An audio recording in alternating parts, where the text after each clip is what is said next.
ஆண்டவராய் இயேசு கிறிஸ்து நாமத்தினாலே கிண்டரின் பிளப்பி சேகர ஆன்லைன் மூலமாக தியானித்துக் கொண்டிருக்கிற அன்பு பிள்ளைகளுக்கு முதலாவது வாழ்த்தை தெரிவித்துக் கொள்கிறேன்.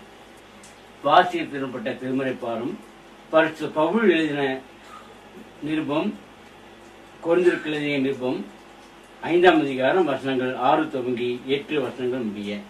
கொரிந்தியர் 5ஆம் அதிகாரம் 6 முதல் 8 வசனங்கள் முடிய. நீங்கள் மேன்மை பாராட்டுகிறது நல்லதில்லை. கொஞ்சம் புளித்தமா பிசைந்த மாவு முழுவதையும் புளிப்பாக்கும் என்று அறியீர்களா? ஆகையால் நீங்கள் புளிப்புள்ளவனாய் இருக்கின்றபடியே புதிதாய் பிசைந்தவனாய் இருக்கும்படிக்கு பழைய புளித்த மாவை புறம்பே கழித்து போடுங்கள். ஏனென்றால் நம்முடைய பஸ்காவை கிறிஸ்து நமக்காக பலியிடப்பட்டிருக்கிறாரே.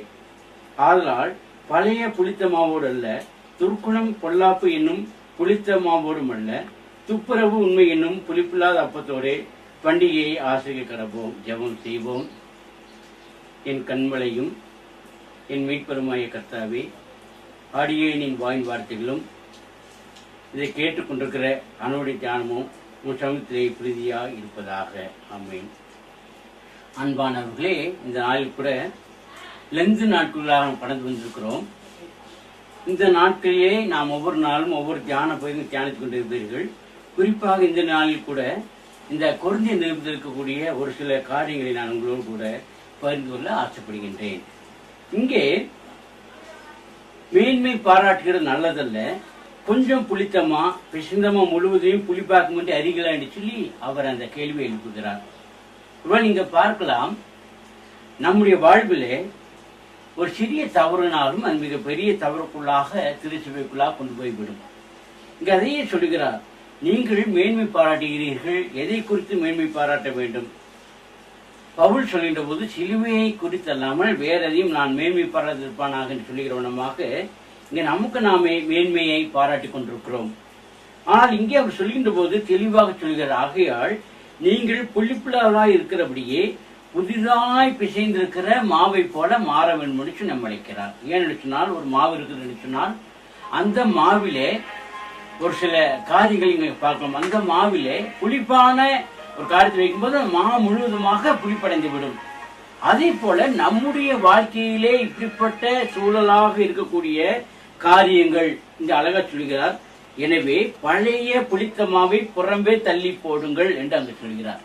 அப்ப பழைய புளித்த மாவு என்பது இங்க அதுக்கு முன்னா சொல்றாரு, ஏனெனில் நம்முடைய பஸ்காவை கிறிஸ்து நமக்காக பலியிடப்பட்டிருக்கிறார் என்று சொல்லப்பட்டிருக்கிறது. அப்போ பழைய புளித்த மாவு என்பதை சொல்லி 8ஆம் வசனம் பார்க்கும்போது, ஆதலால் பழைய புளித்த மாவோடு அல்ல, துர்க்குணம் பொல்லாப்பு என்னும் புளித்த மாவோடும் அல்ல, துப்புரவு உண்மை என்னும் புளிப்பில்லாத அப்பத்தோட பண்டிகையை நான் ஆசரிக்க கடவுள் என்று சொல்றார். அப்போ நமக்குள் காணப்படுகிற துர்க்குணம் பொல்லாப்பு என்கிற இந்த மாம்ச கிரியைகளை நாம விட்டுவிட்டு கிறிஸ்து எனக்குள்ளாக இருக்கிறார், எனக்காக மறுத்திருக்கிறார், என்னுடைய பாவங்களுக்காக இருக்கிற அந்த நம்பிக்கையிலே உண்மையாக கூட நாம் இருக்க வேண்டும் என்று சொல்லித்தான் தேவன் அங்கே விரும்புகிறார். அப்படின்னு சொன்னால் இந்த தியான பகுதி இப்படியாக சொல்கிறது,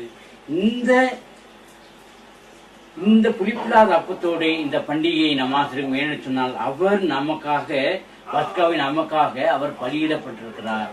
அப்ப இன்றைய சூழல் அப்படித்தான் நாம் இருக்கிற பகுதிகளிலே நம்முடைய வாழ்க்கை முழுவதுமாக ஆண்டவருக்கு நாம் ஒப்படைக்கின்ற வேளையிலே, அதாவது ஆண்டவரை நமக்குள்ளாக உள்ளத்தை ஏற்றுக்கொண்டு கிறிஸ்துவுக்குள்ளாக பிறந்திருக்கிற ஜனங்களாய் நாம் மாற வேண்டும். அப்போ லெந்து நாட்கள் என்பது அனுதினமும் நம்மை ஒவ்வொரு நாள் நம்மை புடமிடப்படுகிற ஒரு சூழலுக்குள்ளாக நம்ம இருக்க வேண்டும்.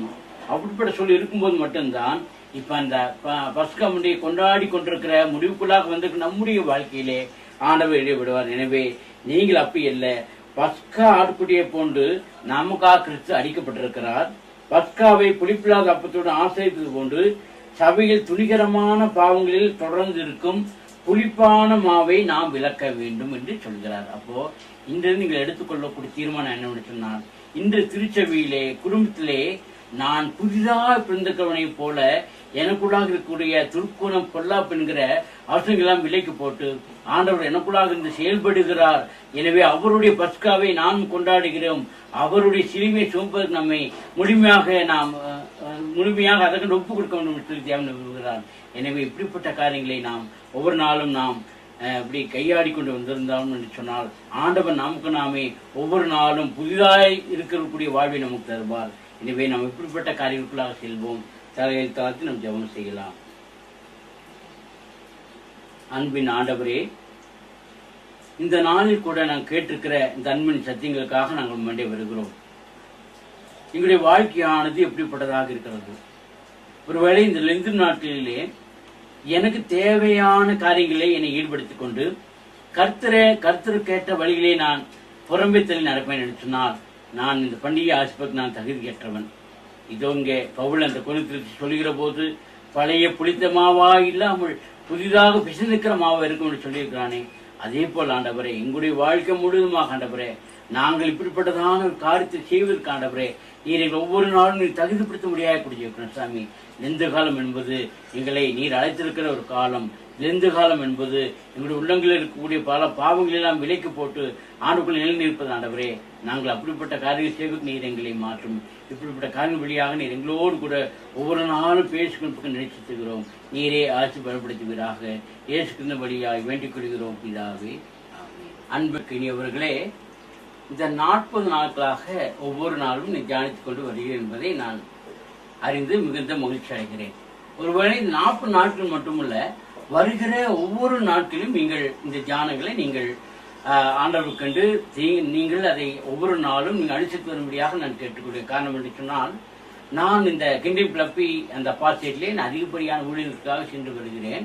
இப்படிப்பட்டதான ஒரு முயற்சி எடுத்திருக்கக்கூடிய குறிப்பாக இதை முன்னே நடத்தக்கூடிய சுதாகர் மற்றும் அனைத்து அன்பர்களுக்கும் நான் நன்றி செலுத்திக் கொள்கிறேன். காரணம் என்று சொன்னால், இப்படிப்பட்ட ஒரு முயற்சியானது நம்முடைய மக்களுடைய வாழ்வியல் சம்பந்தப்பட்ட வாழ்க்கையிலே கிறிஸ்துவுடைய வாழ்க்கைக்குள்ளாக கடந்து செல்வதற்கு இவர்கள் உதவி செய்திருக்கிறார்கள். ஒருவேளை 40 நாட்கள் மட்டுமல்ல, ஒவ்வொரு நாளும் நீங்கள் தியானங்களை வாசிப்பதும் வேதங்களை வாசிப்பதும் அனுதினம் ஜெபத்திலே உங்களை முழுமையாக நீங்கள் ஒப்படைமாக இருக்க வேண்டும் என்று சொல்லி நான் அன்போடு கூட வேண்டிக் கொள்கிறேன். இதற்கு உதவி செய்திருக்கிற சேகர தலைவர் மற்றும் சேகர் கூட அங்கிருக்கிற ஒவ்வொருக்கும் நான் மிகுந்த நன்றியை தெரிவிக்கிறேன். நன்றி. உங்களோடு கூட